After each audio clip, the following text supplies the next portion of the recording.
In the middle of a war zone in Iraq, a U.S. military convoy moves carefully through the streets. High above them, Navy SEAL sniper Chris Kyle is lying on a rooftop, watching the road through his sniper scope. As he scans the area, he spots a man on another rooftop talking on a cell phone while staring at the convoy. Chris reports it through his headset. Command tells him that if the man is calling out troop movements, he has permission to take the shot. Not long after, a woman and a young boy step out of the same building and begin walking toward the convoy. Chris immediately radios in what he sees. Through the scope, Chris watches as she pulls an object from beneath her cloak and hands it to the boy. That's when he realizes the truth, it's a grenade. He gets the order to fire, but the Marine beside him warns that if he's wrong and shoots a child for no reason, it could destroy his life. The pressure is crushing. The story then flashes back to Chris's childhood. As a boy, he's out hunting with his father and makes a perfect shot on a deer. Through several moments from his childhood, we see the values Chris grows up with. He goes to church with his parents and younger brother Jeff, even keeping a small worn copy of the New Testament. In another scene, Jeff gets bullied by a much bigger kid at school, and Chris jumps in without hesitation, beating the bully up to protect his brother. Later, during dinner, Chris's father gives both boys a lesson they'll never forget. He says there are 3 kinds of people in the world: sheep, wolves, and sheepdogs. Sheep are innocent people who don't believe evil exists. Wolves are the predators who hurt the weak. And sheepdogs are the ones with the strength and aggression to stand up to evil and protect others.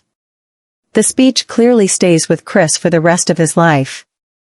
Years later, Chris is an adult competing in rodeos, with Jeff often traveling alongside him.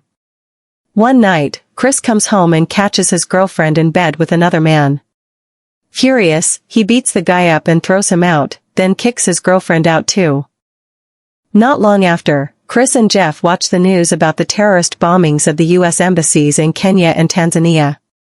Chris is furious that Americans are being attacked, and for the first time, he feels a strong need to do something bigger with his life. Wanting to protect his country, he walks into a Navy recruiting office. The recruiter suggests he look into becoming a Navy SEAL and hands him a brochure. Chris enters the brutal SEAL training program, where the instructors push him to his limit. He gets blasted with freezing water hoses while exercising, lies on the beach as cold waves crash over him, and endures constant verbal abuse from instructors who mock him for being too old to start at age 30. During this time, Chris meets a woman named Taya at a bar. She tells him she'd never marry a SEAL because her sister did, and it only led to lies and cheating. She also tries to prove how tough she is by challenging him to shots. But after drinking too much, she ends up throwing up outside the bar. Instead of making fun of her, Chris takes care of her, holding her hair back and looking after her. He keeps calling her until she finally agrees to go out with him, and the two slowly grow closer. Eventually, the two get married. But on their wedding day, Chris and his fellow SEALs get word that they're being deployed to Iraq, and instead of fear, they celebrate. The film then cuts back to the opening moment in Iraq. Chris watches through his scope as the woman hands the grenade to the young boy. The boy starts running straight toward the U.S. convoy with the grenade in his hand. Knowing he has only seconds to act, Chris pulls the trigger and kills the boy. The woman screams and rushes toward him. Chris keeps his scope locked on her, watching every move. Instead of stopping at the boy's body, she grabs the grenade he dropped and charges toward the convoy herself. Just as she's about to throw it, Chris fires again and kills her too.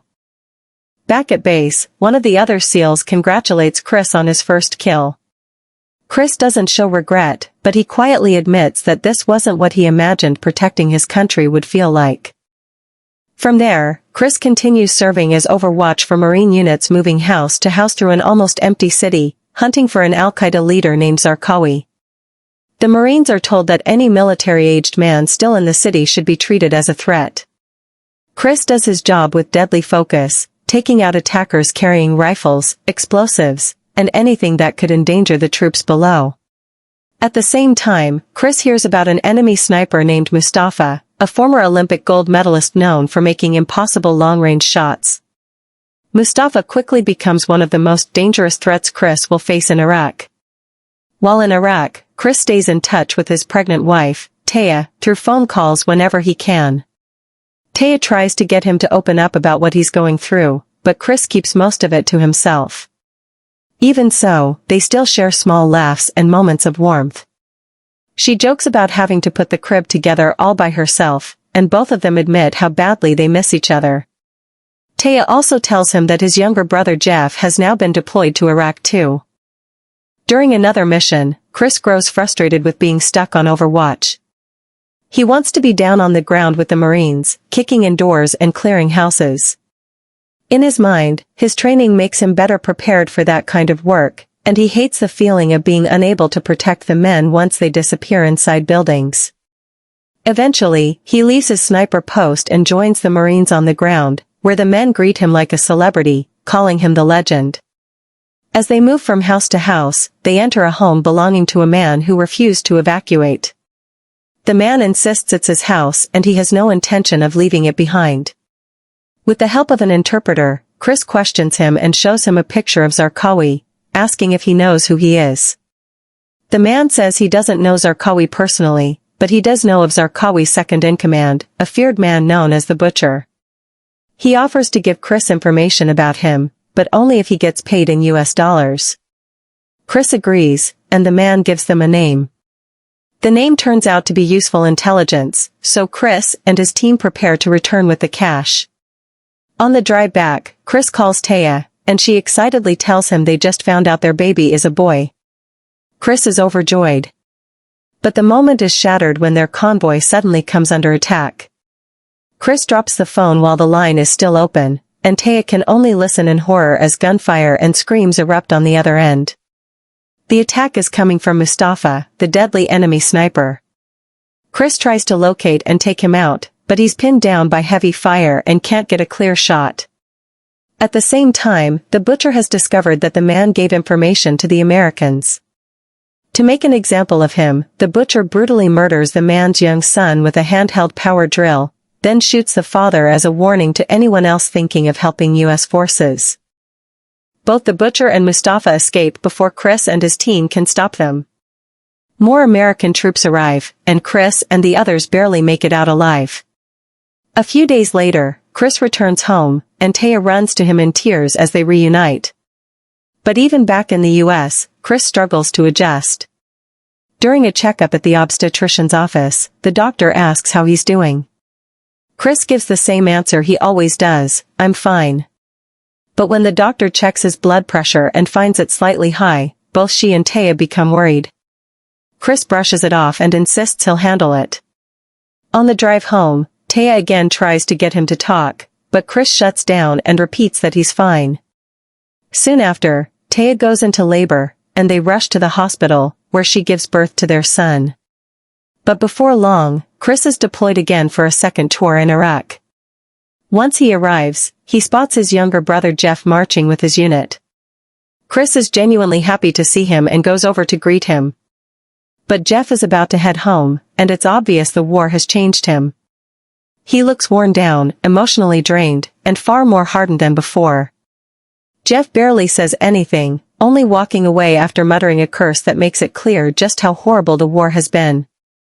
As the hunt for the Butcher continues, Chris leads a team of SEALs made up of men he has served with for a long time, and it's obvious they've become a tight-knit group.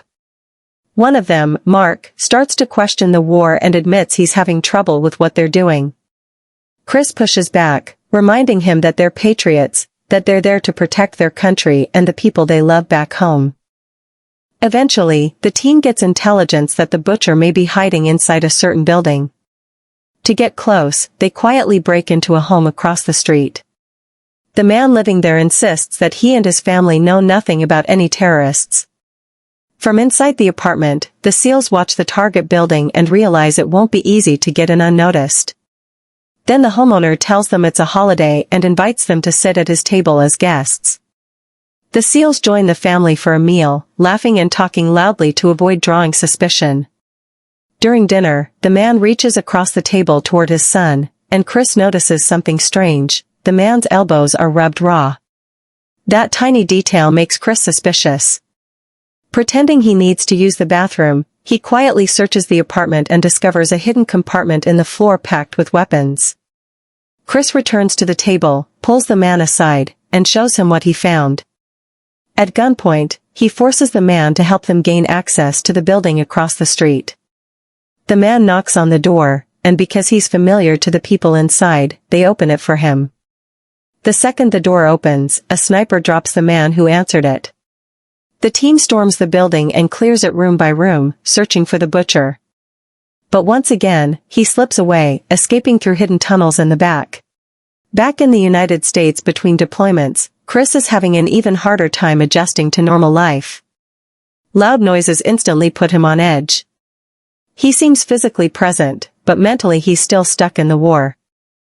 Not long after, Taya gives birth to their second child, a daughter. She tells him that while he's off at war, he's missing his children growing up, and she's the one left behind trying to create every family memory on her own. Chris argues back that everything he's doing is for them, that by fighting overseas, he's protecting both his family and his country. Not long after, Chris and his team are briefed on a new problem. Army engineers are trying to build a protective wall around the city, but a sniper has been killing them from over 1,000 yards away. Chris is convinced it's Mustafa. Even with a massive sandstorm moving in, Chris and his team are sent out to stop him. They take position on a rooftop, aiming toward the area they believe Mustafa is firing from. But Mustafa keeps changing angles, and before they can pin him down, he shoots and kills another soldier working on the wall. The SEALs scramble to reposition. Then Chris thinks he sees Mustafa through his scope. The problem is that the target is more than 2,000 yards away, so far that the rest of the team can barely believe Chris can even see him, let alone hit him. On top of that, there are insurgents moving all around Mustafa's building. If Chris takes the shot, it will instantly reveal their location, and they'll be trapped on the rooftop with enemy fighters everywhere. So Chris takes the shot. The bullet flies across the city and hits Mustafa, killing him instantly. It's an incredible shot, but the gunfire gives away the SEALs' position. Within seconds, insurgents begin swarming the rooftop from every direction. Now badly outnumbered, the 4 SEALs try to hold their ground and conserve ammo while wave after wave of enemy fighters closes in. Backup is still on the way, but until then, they're completely on their own. In the middle of the chaos, Chris calls Taya with tears in his eyes and tells her he's ready to come home. As the firefight grows more desperate, the men finally fight their way off the roof just as backup arrives, but at the same time, the sandstorm crashes into the city, destroying visibility. In the middle of the storm, the team struggles to even find the rescue vehicle. They can barely see where they're running, all while trying to shoot back, protect each other, and survive. Chris finally returns home for good. But even now, he still can't fully reconnect with normal life. Eventually, Chris begins seeing a psychiatrist who helps him deal with the trauma he brought home from war. Little by little, he starts to heal. He becomes more present with his family, plays with his children, and reconnects with Taya. Chris opens the front door, and outside stands a troubled young veteran waiting by his truck. Taya watches as Chris steps outside with him and the door closes behind them. Then the film ends with a heartbreaking note. The troubled young Marine later killed Chris Kyle and one of Chris's friends while they were trying to help him. Chris Kyle survived some of the deadliest battles in Iraq, but the hardest fight of his life didn't happen on the battlefield, it happened after he came home. Even after becoming a legend in war, he struggled to reconnect with his family and leave the violence behind. In the end, the man who spent his life protecting others was tragically killed while trying to help a fellow veteran. It's a heartbreaking reminder that for some soldiers, the war doesn't truly end when they come home.